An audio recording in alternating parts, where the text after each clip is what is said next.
राम राम जी। आपका स्वागत है हमारे YouTube चैनल अपनी आवाज अपनी पहचान में। और आप हमें देख रहे हैं फेसबुक पे अपना खरगोदा पे। आज हमारे बीच में आए हैं जयराम जी की। एक बार अपना छोटा परिचय दीजिए। ठीक है जी। मैं और मेरा भाई दो सब्जी दुकान करते हैं। जी। हमारे पिता का नाम श्री बैनी राम जी है और हम उस आपकी दुकान पे दोनों भाई काम करके अपने पेट भरते हैं। उसी दुकान से मैंने अपने बच्चों को पढ़ाया है और लिखाया, फिर नौकरी करवाई और फिर शादी करी है। अच्छा। और जब इन्होंने मुझ पे शादियों के बाद मेरे से जो बदतमीजी करी, इन्होंने 11 साल पहले मुझे बाहर निकाल दिया अच्छा। मार कूट के। जो मेरा भाई मुझे छुड़ा के लाया थाने से, क्योंकि अपनी पत्नी के इल्जाम में मुझे पकड़वा दिया। पहले भी 2 बार इन्होंने मेरे पे चरित्रहीन का इल्जाम लगाया है। अच्छा। पहले अपनी मौसी के साथ, फिर दूसरी बार अपनी पत्नी के साथ, अब मेरे भाई की पत्नी के साथ लगा रहे हैं। अच्छा। ये मेरी जायदाद हासिल करने के लिए हर तरह का पैतरा आजमा रहे हैं। इन्होंने 4 साल पहले मुझे पागल करार के देकर नशा मुक्त शिविर में बंद कर दिया कि मैं मनुष्य का मांस खाने वाला नरभक्षी हूँ। अच्छा। तब मेरा भाई ने इनके पैर पकड़ के सब मुझे वहां से छुड़ा के लाया। अच्छा। अब पिछले 29 तारीख को मेरे भाई के कब्जे पे भी इन्होंने ताला ला दिया। मेरा कब्जा तो ये हासिल कर ही चुके हैं 10 साल पहले, बाहर निकाल रखा है। अब मेरे भाई के भी कब्जे पे इनका ताला लगाने के बाद जब हमें पता लगा, तो हम ताला खोलने के लिए जैसे वहां पहुंचे तो हमारे ऊपर लाठी और डंडों से हमला कर दिया। उसके बाद इसने हमला करा कि हमारे पड़ोसी ने एक भाई है जिसने हमें को वहां से बचाया। और उसके बाद हमको सलाह दी कि हम मेडिकल करवाएं। हम वहाँ मेडिकल करवाने जाते हैं और मेडिकल करवा के हम रिपोर्ट लिखवाते हैं, तो हमारी रिपोर्ट भी नहीं लिखी जाती है। अच्छा।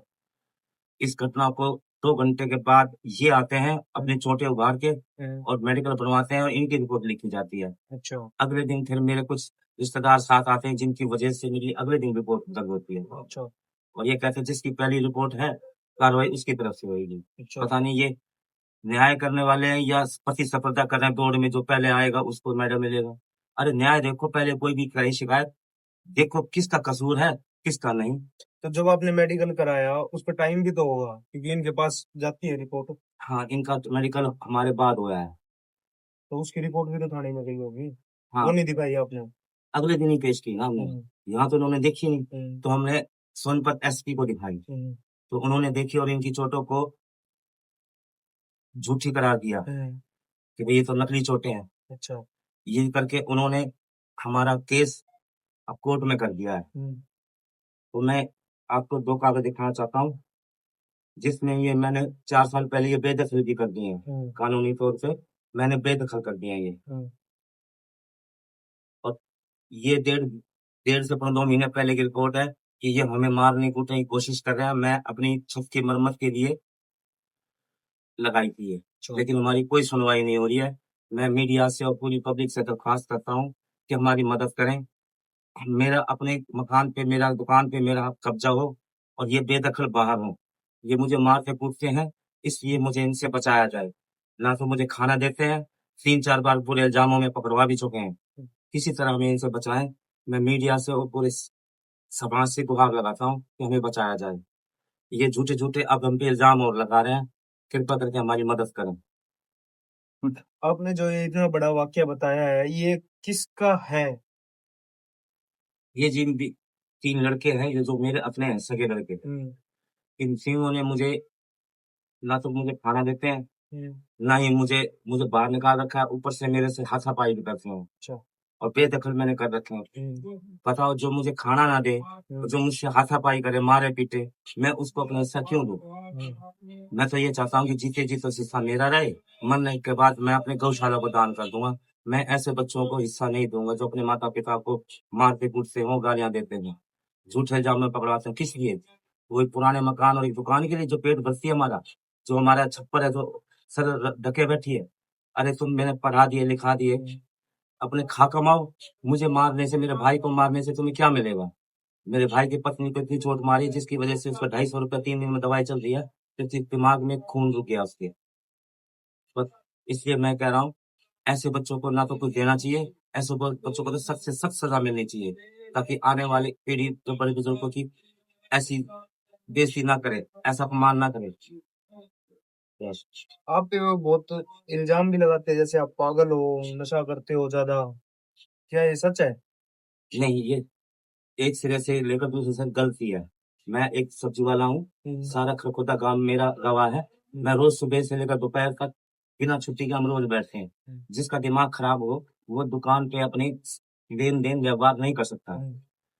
मेरा दिमाग तो इतना खराब है कि मैंने ये बच्चे ना गरीबी में सब्जी वाले ने पढ़ा लिखा के बाबूजी बना दिए, जो आज मुझ गरीब आदमी सब्जी वाले को जीने नहीं दे रहे हैं। अरे मैंने पढ़ा दिए, पाल दिए, लाखों की तनख्वाह है तुम्हारी, खा कमाओ, मुझे क्यों मार रहे हो? मेरे भाई को क्यों मार रहे हो? मैं तो मीडिया से और पूरी जनता से गुहार लगा रहा हूँ, ऐसे बच्चों से हमें बचाएं और मेरा कब्जा मुझे दिलवाएं और इन्हें बेदखल होकर बाहर निकालें, क्योंकि अब कानून पुलिस सुन नहीं रही है हमारी। हम पे पैसा भी नहीं है, ये पैसे वाले हैं। इसलिए मेरे तीनों बच्चे पैसा भर के हर जगह कार्रवाई रुकवा देते हैं। इसलिए मुझे जनता का और मीडिया का सहारा है, कृपया करके मेरी मदद करें। तो आपका एक बार बीच में एक फैसला भी हुआ था पंचायती तौर पे, वो कैसे रहा? देखो जी, पंचायती फैसला जो हुआ था, ये मरम्मत के लिए हमने पंचायत में गुहार लगाई थी कि ये मरम्मत नहीं करने दे रहे हैं। ये लेकिन इन्होंने फैसला दिया कि भाई दोनों भाई हम मिलके मरम्मत करवाएं ये और उसके बाद शादी हो जाएगी इसकी लड़की की, उसके बाद दीवार करवाएं। मैं इस फैसले से मंजूर नहीं था, अच्छा। क्योंकि जो बच्चे मुझे मारते कूटते मैं उनको अपना हिस्सा क्यों दूं? मैं इससे अच्छा तो अपना हिस्सा अपने गौशाला को दान दूंगा, किसी के भले में जाए, दान में जाए। मैं ऐसे कमीने बच्चों को हिस्सा नहीं दूंगा। और जबरदस्ती में जो मार कूट के जो ले रहे हैं ना, इसलिए मैं आप सबसे कह रहा हूँ कि हमें बचाया जाए। कैसे वो दुकान को भी हड़पना चाह रहे हैं, मकान मकान को? वो दुकान पे ही आए थे किसी ने 29 तारीख को ताला लगाने। तो मेरे भाई ने जैसे अपनी पत्नी को फोन लगाया तो उन्होंने सोचा ये किसी को बुला रहा है, तो वो भाग गए और उन्होंने जाके इसके मकान पे ताला लगा दिया। आए वो दुकान पे थे, मेरी घरवाली को लेकर तीनों लड़के इसके साथ बदतमीजी करने लगे। तभी इसने फोन किया तो वो डर के चले गए कि भाई किसी को बुला रहे हैं, ये कर रहे हैं। वो हमारी बात को ना छोटी को बढ़ा के और झूठ बोल के कुछ इस तरह नेगेटिव बता देते हैं, जो लोगों को लगे कि ये हम विलन है, जबकि हम मालिक हैं उस जमीन और मकान के, और ये बेदखल हैं। ये वहां पे नाजायज कब्जा करे बैठे हैं और हमें मारते कूटते हैं। अब तो ये अपनी पत्नियों को आगे करके इल्जाम में लगाने लगे हैं। इसलिए मैं चाहता हूँ कि आप सब लोग हमारी मदद करें और ऐसे बच्चों को दूर ही निकालें। हो सके तो इनको सजा हुए, जो अपनी माँ समान चाची पर भी डंडों से ऐसे प्रहार करे जैसे किसी जानवर पर कोई नहीं करता। आप अगर उस वीडियो को देखोगे तो आपका नहीं देखा जाएगा। सोचो हमारे साथ बीती तो हमारे दिल पे क्या बीती होगी। देखने वालों के दिल हिल जाते हैं। ऐसे बच्चे जो वो भी हिस्से के लिए कर रहे हैं, जायदाद के लिए कर रहे हैं। हमारे पास है क्या? एक पुराना फूटा मकान 60 साल पुराना जो दोबारा बनाना है। सोचा था पढ़ लिख के बड़े करूंगा इनको, ये बनाएंगे मकान। ये तो हमको ही मारने लगे, ये बच्चे वो खंडेर को ही तोड़ने लगे। बेच के ही तो दिल्ली भाग जाएंगे, ये सब्जी नहीं बेचेंगे उसको। ये हमारी दुकान को बेच के भाग जाएंगे और हमारा हाथ में कटोरा पकड़ा देंगे भीख मांगने के लिए। हम कैसे जिए? इसलिए आप सबको कह रहे हैं हमें जीने दें, इन लोगों से हमें बचाएं। ये तीनों लड़के मेरे पागल हो चुके हैं, इनका दिमाग अपराधी के दिमाग है। मुझको जान से मारने की कोशिश कर चुके हैं। मेरा भाई जो मुझे बचाने के लिए बार बार आप सबके आगे गुहार लगा रहा है, तो इसको भी मेरे से हटाने के लिए इसको बदनाम कर रहे हैं, इसके हिस्से पे ताला लगा रहे हैं। अरे इसका हिस्सा तो इसका है, मेरा हिस्सा जो मेरे जीते जी मेरा, मरने के बाद मेरा गौशाला होएगा। मैं ऐसे बच्चों को मैं कुछ नहीं देना चाहता हूँ। कृपया कर मेरे कानूनी हक को मेरे को बचाए रखें, जो मेरा हक है मुझे दें। यस। तो आप क्या चाहते हो मीडिया से? मीडिया से मैं ये चाहता हूँ कि जो बच्चे मैंने बेदखल कर दिए हैं कानूनी तौर पे, और कानून ने मुझे हक भी दिया है कि मैं अपना जायदाद को चाहूं तो रखूं, चाहे किसी को दूं, तो मैं दान करना चाहूंगा। और ऐसे बच्चों से मेरे हिस्से को, मेरी जायदाद को बचाए और हमें बचाए। ये बेदखल है, इनको बाहर निकालने की कोशिश करें और हमारे प्राण बचाएं। मीडिया से दरख्वास्त है और पूरे समाज से कि ऐसे बच्चों को सख्त से सख्त सजा दिलाने में मेरी मदद करें।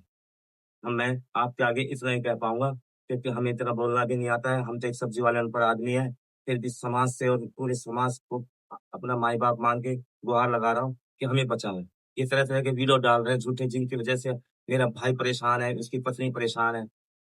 कृपया करके उनकी वीडियो पे ध्यान ना दें। ये बच्चे झूठ बोल रहे हैं। ना मेरे घर पे कोई चोरी करने गया है, ना मैं अपने घर का ताला खुद तोड़ रहा हूँ, ना कोई दूसरा तोड़ रहा है। ये झूठ बोल रहे हैं, झूठ पे झूठ, झूठ पे झूठ। हमें बचाएं, इन झूठे आदमियों को बेदखल करके बाहर निकालें। जय श्री राम। वीडियो को ज्यादा से ज्यादा शेयर कीजिए जिनको भी इनकी बात सच लगती है या इनकी बातों में सच्चाई लगती है वो कमेंट में ज्यादा से ज्यादा कमेंट करें और हम इनकी आवाज को ऊपर तक पहुंचाएंगे जिससे इनको न्याय मिल सके।